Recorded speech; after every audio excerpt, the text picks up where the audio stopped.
ඕන්න පුතේ අපි අවුරුද්දට සීයලාගේ ගෙදර ආවා.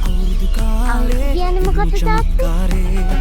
මේ සලු පිලිසිලිලාරේ ඉන්නකෝ මම ඔයාලට කියලා දෙන්න. ජීවිත ගෙත්තම සරසා නව අවුරුදු ඇවිතිල්ලා කොහො හඳින් ගම පිටිදී එරබදු මල් රතු වීලා මහගෙදරට නෑසේන සිනා සුවඳ ගෙන දීලා බුලත් අතින් වැඳ දෙමාපියන් සුබ ආසිරි මැද හිස නමලා දොමිකට තක දොන් දොමිකට තක අලුත් ඇඳුම් මැද සතුටින් පිරීලා ජීවිත ගෙත්තම සරසා නව අවුරුදු ඇවිදිල්ලා මේ අවුරුදු කාලේ සිනිමු චමත්කාරේ මේ සලු පිලිසිලිලාරේ එවුම් චමත්කාරේ සලු පිලි නමින් තිලක වර්ධන සමටම සුබ අලුත් අවුරුද්දක් වේවා.